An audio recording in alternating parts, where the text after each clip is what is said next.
Assalamualaikum warahmatullahi wabarakatuh. Kali ini saya akan memaparkan hasil makalah saya, yaitu penerapan problem-based learning bernuansa budaya lokal dalam meningkatkan kemampuan pemecahan masalah matematis peserta didik. Oke, pertama latar belakang. Rendahnya mutu pendidikan di Indonesia khususnya matematika membuat Indonesia masih jauh tertinggal dengan negara-negara lain. Hasil survei PISA terbaru pada tahun 2015 menunjukkan kemampuan matematika peserta didik Indonesia menempati peringkat 63 dari 70 negara. Nah, sementara itu, hasil dari studi TIMSS pada tahun 2015 menunjukkan prestasi matematika peserta didik Indonesia berada pada peringkat 44 dari 49 negara. Padahal matematika merupakan ilmu universal yang mendasari perkembangan teknologi modern dan mempunyai peran penting dalam memajukan daya pikir manusia. Nah, pada pembelajaran matematika, guru itu harus pandai memilih metode yang tepat agar tujuan pembelajarannya itu tercapai dengan baik. Peserta didik dapat menyerap pengetahuan dan pemahaman yang diberikan oleh guru. Berdasarkan hasil wawancara prasurvei terhadap guru bidang studi matematika kelas 7 pada MTS Sabilul Mutakin Surakarja Nuban tahun 2017-2018 yang dilakukan oleh Koirudin, nilai kriteria ketuntasan minimal atau KKM-nya itu adalah 70. Nah, dapat dilihat pada tabel itu di mana jumlah peserta didiknya yang tuntas itu atau yang lulus itu cuma 27 orang. Sedangkan yang tidak tuntas itu sebanyak 45 orang. Nah, dalam persentase yang lulus itu sebanyak 37,5%, sedangkan yang tidak lulus atau tidak tuntas itu sebanyak 62,50%. Askin tahun 2015 menyatakan bahwa permasalahan yang dihadapi di Indonesia dalam pembelajaran matematika itu selalu sama, yaitu mata pelajaran matematika masih dianggap sebagai pelajaran yang sulit, menakutkan, dan kurang berguna bagi kehidupan sehari-hari. Nah, akibatnya banyak peserta didik yang kurang termotivasi untuk belajar matematika, yang pada akhirnya juga mempengaruhi kemampuan pemecahan masalah matematis peserta didik tersebut. Nah, adanya anggapan bahwa matematika adalah pelajaran yang sulit dan kurang bermanfaat ini terjadi karena kurangnya pemahaman peserta didik bahwa banyak masalah di sekitar mereka dalam keseharian yang dapat diselesaikan dengan konsep matematika. Hal ini juga dibenarkan oleh guru bidang studi pada MTS Sabiulul Mutakin Surakarya Sukaraja Nuban yang menyatakan bahwa rendahnya hasil belajar peserta didik itu karena peserta didik menganggap matematika termasuk pelajaran yang sulit dan membosankan. Nah, kurangnya perhatian peserta didik terhadap penjelasan guru dan lemahnya tingkat pemahaman peserta didik. Nah, sejalan dengan itu, Murtafiyah tahun 2009 melalui penelitiannya di SMP Negeri 1 Madiun menyimpulkan bahwa kemampuan peserta didik dalam memecahkan masalah matematika cenderung rendah dan sedang masing-masing sebesar itu 43,75% peserta didik.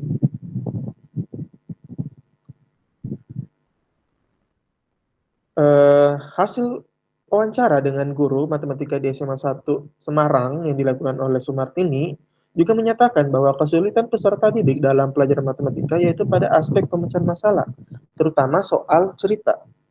Nah, ada juga hasil pekerjaan peserta didik dalam penelitian Sumartini itu tahun 2016. Nah, dapat dilihat pada gambar. Nah, dari cuplikan gambar tersebut terlihat peserta didik melakukan kesalahan karena kurang cermat dalam memahami konsep. Sehingga dalam menuliskan rumus Pitagoras, seharusnya berdasarkan gambar yang dibuat.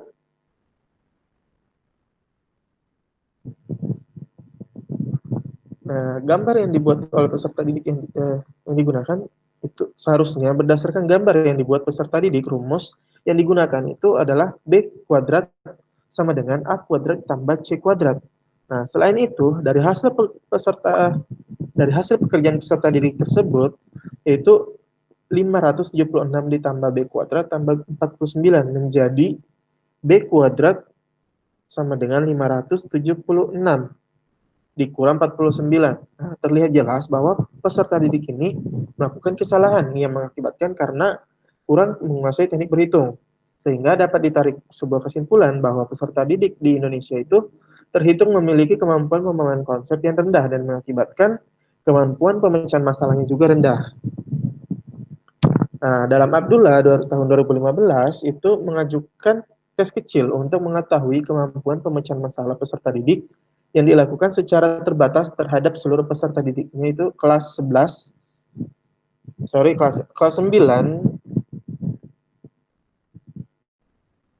SMP Negeri 1 Demak.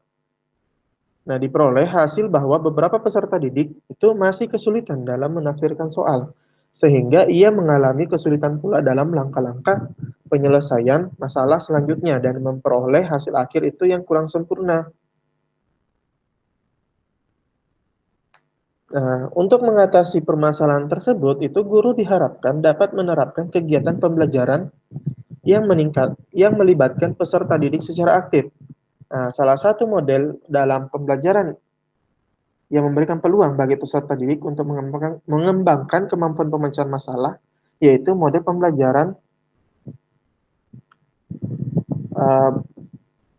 pembelajaran problem based learning atau PBL ya.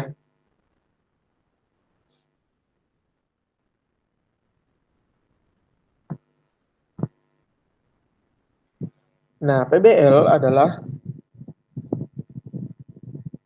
suatu model pembelajaran yang menggunakan masalah dunia nyata sebagai suatu konteks bagi peserta didik untuk belajar tentang cara berpikir kritis dan keterampilan pemecahannya, serta untuk memperoleh pengetahuan dan konsep esensial. Sehingga model PBL ini menggunakan masalah dunia nyata sebagai suatu konteks bagi peserta didik untuk belajar aktif, berpikir kritis, dan keterampilan intelektual dalam pemecahan masalah.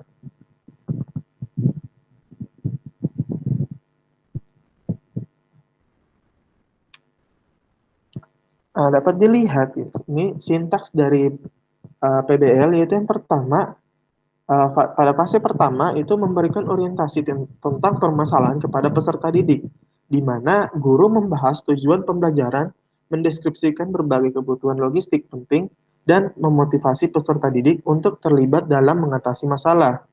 Nah, yang fase kedua yaitu mengorganisasikan peserta didik untuk belajar, di mana guru membantu peserta didik mendefinisikan dan mengorganisasikan tugas-tugas belajar yang terkait dengan permasalahannya. Nah, yang ketiga, yaitu membantu penyelidikan individu dan kelompok, di mana guru mendorong peserta didik untuk mendapatkan informasi yang tepat, melaksanakan eksperimen, dan mencari penjelasan dan solusi. Lalu yang keempat, mengembangkan dan menyajikan hasil karya. Guru membantu peserta didik dalam merencanakan dan menyiapkan artefak-artefak yang tepat seperti laporan rekaman video dan model-model dan membantu mereka untuk menyampaikan pada orang lain. Nah, yang kelima yaitu menganalisis dan mengevaluasi proses pemecahan masalah, di mana guru membantu peserta didik melakukan refleksi atau evaluasi terhadap investigasinya dan proses-proses yang mereka gunakan. Lalu etnomatematika.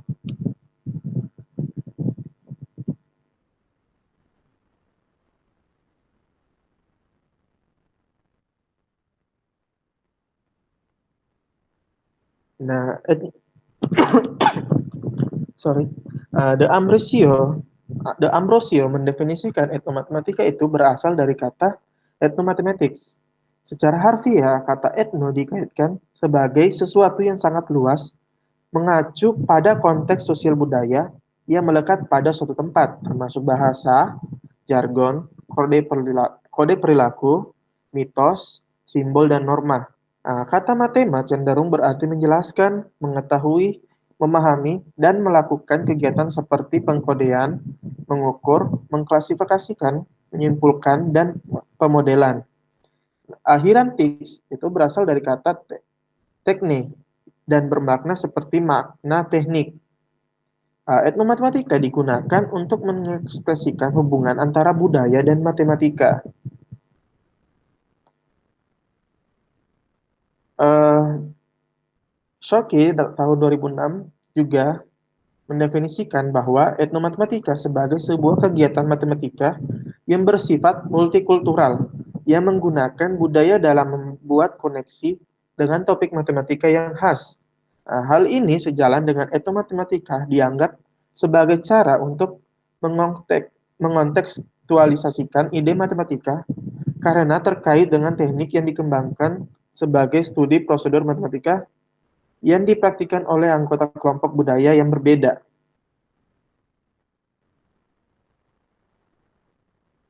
Nah, dari pendapat tersebut dapat disimpulkan bahwa etnomatematika itu merupakan cara yang dipakai oleh suatu kelompok masyarakat atau etnis budaya tertentu dalam aktivitas matematika.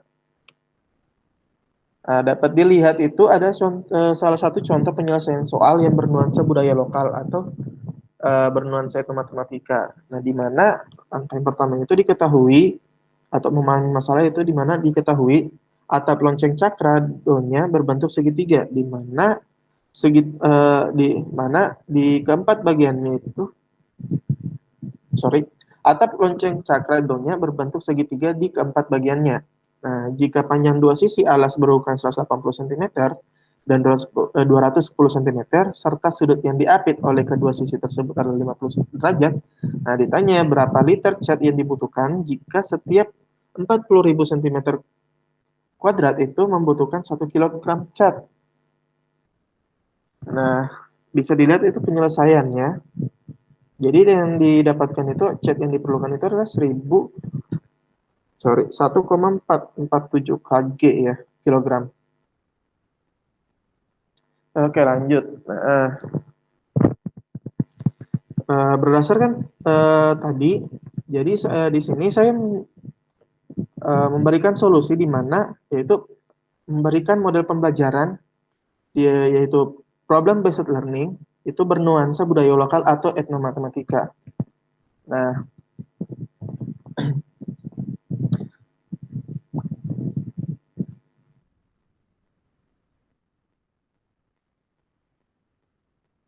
problem based learning bernuansa etnomatematika adalah pembelajaran yang menggunakan masalah nyata dan berada di lingkungan budayanya sebagai konteks bagi peserta didik untuk mengembangkan keterampilan menyelesaikan masalah. Selain itu, pembelajaran PBL yang memuat budaya lokal juga menjadikan kualifikasi motivasi belajar peserta didik itu menjadi tinggi.